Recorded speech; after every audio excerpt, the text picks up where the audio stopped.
Welcome to the Foundry by Forge College. Today's explainer is optimizing network throughput with ordered execution.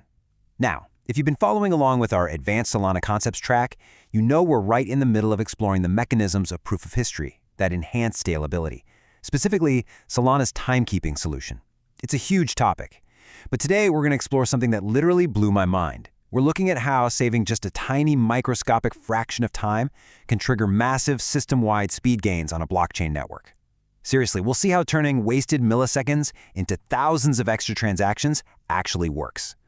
So, you might remember our previous lesson, reducing consensus delays through pre-ordering. There, we focused heavily on saving time by stopping validators from endlessly arguing over block proposals. Well, today, we are shifting gears. We're moving from time to volume. We're going to see exactly how to convert those saved cycles into measurable network throughput. Basically, we're talking about pure, unadulterated transactions per second. All right, let's just dive right into the blueprint for today. We'll start with the factory metaphor to ground things, then look at 3 specific mechanisms of gain, run the actual math on this, issue a quick warning about bottlenecks, and finally, go over a diagnostic checklist. Okay, part 1, the factory assembly line, visualizing transactions as products. Listen, blockchain mechanics can get incredibly abstract, right? So let's picture a massive, bustling factory assembly line. In this factory, the products moving down the belt are our transactions. Now, in a chaotic, unordered factory, the validators are basically like overly caffeinated quality inspectors.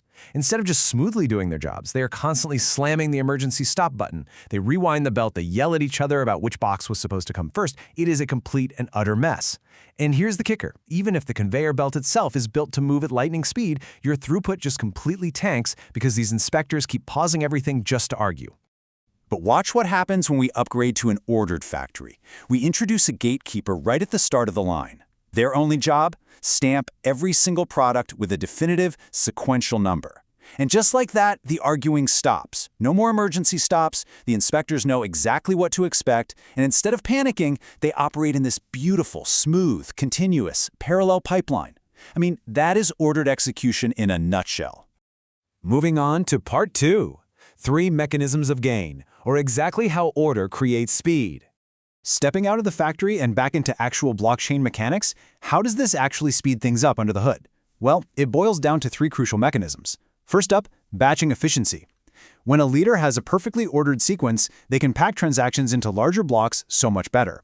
Think of it like playing Tetris, packing a delivery truck perfectly with absolutely zero wasted space. Second, deterministic validation paths. Because everyone already agrees on the order up front, validators can safely use parallel verification strategies. They can run checks simultaneously without stepping on each other's toes.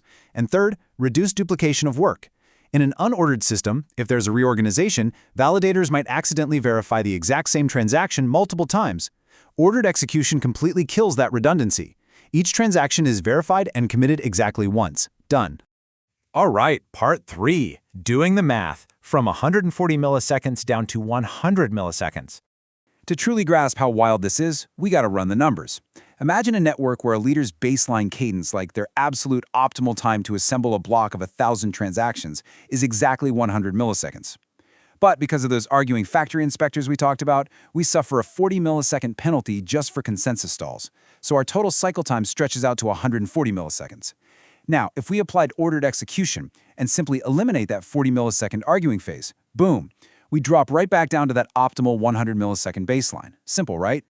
And this illustrates the real-world impact brilliantly. Think about it. In our 140 millisecond chaotic cycle, those 1,000 transactions gave us about 7,142 transactions per second. But when we snap back to that clean 100 millisecond baseline, we suddenly hit 10,000 TPS. Guys, that is nearly a 40% increase in throughput, created literally out of thin air. We didn't upgrade any hardware, we didn't buy bigger servers, all we did was organize the workflow. Which brings us to part 4.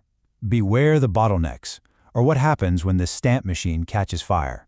Look, as much as I absolutely love the sound of 10,000 TPS, we do need a reality check here. You can't just keep organizing a fundamentally broken factory and expect infinite speed. There are 3 bottlenecks that will definitely cap your gains. First, single-leader CPU saturation. If the gatekeeper stamping machine is maxed out just verifying signatures, well, order isn't going to magically make that processor faster. Second, I/O contention.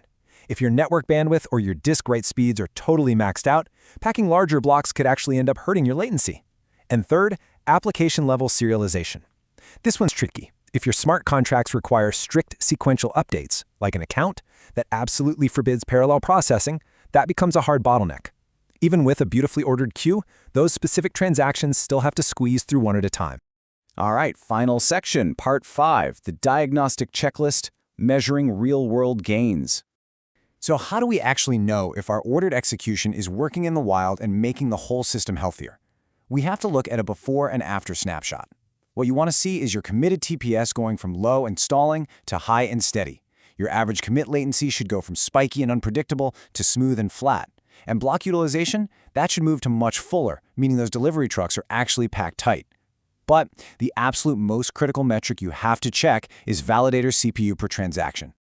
I really want to isolate this specific metric because it is such a common trap. Seriously, if you optimize your network and your TPS goes up, but your validator CPU per transaction also goes up, you haven't actually gained true efficiency. Nope, you're just stressing the system out by forcing it to carry larger, heavier blocks.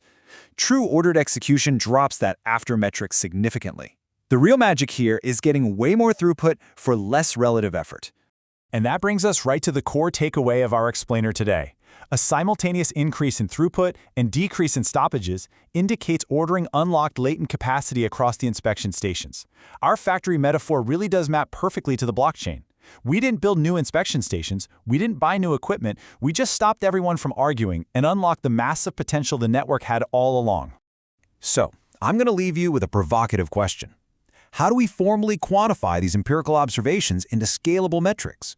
I mean, it's one thing to see the TPS jump on a cool dashboard, but how do we mathematically define that for future network architecture? Well, that is exactly what we'll tackle in our next deep dive. If you want a head start on that, or want to explore the rest of our advanced Solana concepts track, you've got to check out the incredible full-length Web3 courses we offer over at forge.college. Thank you so much for joining me for this explainer, and keep learning.